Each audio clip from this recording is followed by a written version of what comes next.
And we're going to be talking to Linda and David. We're going to be talking all about the Faversham Art Society. Firstly, we're talking to David. So welcome along to the show. Good evening. Thank you very much. Now, I was wondering to get started, if you could tell us a little bit about yourself. Okay, Daniel. Well, I am the president of the Faversham Art Society. I'd like to welcome all our listeners to our evening. And we hope to give you some information about what we're doing, what we have done, and what we propose to do in future years. I am the only surviving founder member of the Faversham Art Society, and for my paintings I take inspiration from our Faversham area, and I find that the local history, so prevalent in the town and surrounding countryside, affords many painting opportunities for me. The wildlife of Swale and the local Thames sailing barges, of course, provide added inspiration and subject matter. My work has found its way to many parts of England, as well as venues abroad, notably the United States, Canada, Australia, New Zealand, the Netherlands, France, Greece and Nigeria. I have painted in many mediums, and I now work mainly in watercolours. Originally I became interested in art after a nasty sporting accident at my teacher training college, and while the other guys played their sport, being fairly close to London, I was able to get into the metropolis and spend my Saturday afternoons going round a lot of the art galleries. This of course fired me up with enthusiasm. And when I returned to Faversham to take up my teaching career, a number of us got together and we went to the local school, where we went and did a lot of lessons with Jack Salmon. And one man, Maurice Patterson, who was a local dignitary, he decided that, getting to know us, that it would be a good idea if we displayed some of our paintings. And this we did on railings in Crescent Road in Faversham. And after a very successful exhibition, he decided we'd do it the next year. And after that, we then formed the Faversham Art Society in 1965. We're now joined with Linda. Welcome along to the show. Good evening. Good evening, Daniel. I was wondering if you could tell us a little bit about yourself. Yes, of course. Well, I'm a very new member to the Faversham Art Society. I only joined in October this last year, right. 2010. But from a child, I really wanted to be an artist. Unfortunately, when I was younger, there didn't seem to be too many opportunities, not unless you were really, really good. So what happened was that you became either a nurse, a shop assistant or a secretary. So I became a secretary, and then sort of drifted into all sorts of other things, publishing, and then after my family into teaching. So really, I've waited till retirement to go back to my first love of painting. And now I've had that opportunity given to me, really, by being able to join the Faversham Art Society. Now, I understand you've got the Faversham Festival and an exhibition coming up in June. I was wondering, could you tell us more about that? Yes, it's a very exciting time for all of us in Faversham. This is the very first Faversham Festival, and we're delighted because we've been given the opportunity to have the Sydney and Jubilee rooms at the Alexander Centre in Faversham for our exhibition. So it lasts for 9 days in total, which is magnificent. And we start with one weekend and we work all the way through to the following weekend. And all of us have got the opportunity to exhibit up to 8 paintings each, or 8 works of art each. And there will be works in terms of acrylics and oils. There's china being painted, and there may even be some embroidery. They don't sort of limit us to do just paintings if we have other art forms. Yep. Well, we are joined with Linda and David. We're talking all about the Faversham Art Society right here at the Monday Night Community Show. We're talking all about the Faversham Art Society at the moment. We're talking to Linda and David. We're still talking to Linda, and I know you wanted to tell us more about the charity auction.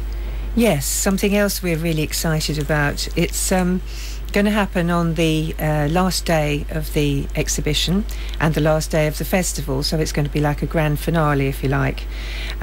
What we've decided to do is to each one of the artists has been asked if they'd like to donate a painting, and about 30 of us, I think, at the last count, have actually done a work of art, made a work of art or painted a picture that we're going to put into the auction. And hopefully we're going to raise lots of money for Demelza House. That's our adopted charity. Right. We've got inspiration as our theme. Everybody's inspired by Demelza House and the wonderful work they do. It's some £6 or £7 million a year that they have to raise from just donations, and I find it incredible that they can manage to operate that well. But they do. They raise money from all sorts of different occasions, and we're just hoping to help them out with a little bit. So if anybody wants to come along to our charity auction, we have got limited number of places. That's the only thing, so you have to apply to us for an invitation to be certain of being able to get in. We don't want to have to turn anybody away, but we really want to encourage everybody to come at the same time. We're joined back with David. I know you want to talk a little bit about what you can offer at the Society. Yes, Daniel. I'd like to inform our listeners of what the Faversham Art Society offers over the course of a year. We meet monthly, and we do some of the following in that time. Number one are lectures, where we have someone to come along and talk to us, give us a slideshow and talk to us about the history of art. And we can also have featured artists as well. We have in the past done features on Monet and various artists who are very, very famous. Secondly, and most importantly, are our demonstrations. These are where we have an evening where we have a featured artist to come along and give us a full demonstration, or sometimes two demonstrations in an evening, in watercolour or oils or acrylics or mixed media. So over the course of the year, our members can see, in actual fact, paintings being started and completed in an evening. And this is our main feature for the year, where we have where we can learn a tremendous amount from the people that come to demonstrate. Then we have our practical evenings, where we have a still life set up or a life model, or we can do practical painting. Our most interesting feature on our practical evenings is our very popular Four Corners. In this evening, we split our room up into four. We have four separate functions going on. There may be watercolours in one section, painting on china plates on another, some crayon painting, and some acrylic painting, or in fact a demonstration. And that's a very popular evening. On the social side, we have a Christmas party to complete our year's activities, and this is very, very well presented by our committee, and is a very popular item as usual. Also, we have an AGM, and to encourage more members to come along to the AGM, not a very popular choice on the programme, I'm afraid, but we have instituted a cheese and wine evening at the same time as we have our AGM, and this has proved very, very popular indeed. But of course, the main feature of our year's activities are our two exhibitions, and here every member who joins the Faversham Art Society has the opportunity to exhibit their work. They are allowed 6 or 8 framed pictures to be hung on exhibition, and they have the opportunity to exhibit their work, and also the chance, if they are lucky, of selling their work. And during the course of these exhibitions, of course, you can meet many other members, exchange ideas, see new formats of framing and ways of presenting pictures, and there's so much to learn. And that concludes the section on what we offer for our evenings. We are talking to the Faversham Art Society. We're talking to Linda and David right here at BRFM on the Monday Night Community Show. We are talking all about the Faversham Art Society. We're talking to Linda and David. We're joined back with Linda now here at BRFM. And I was wondering if you could tell us more about how you want some more new members. Yes, we do want more new members, and we particularly would like some nice young members to join us. Obviously, when you sort of get to our time of life, both of David and I have retirement age, it's nice to have a society to go to, but it's also nice to feel that it goes across the whole range of age, because young people come up with new ideas all the time. People they come up with different art, and the whole thing gets more exciting and much more entertaining for all of us. So I think the main message that we want to put out is that it is a very friendly society. It does have some young people already, but we want a lot more. We want new members across the board.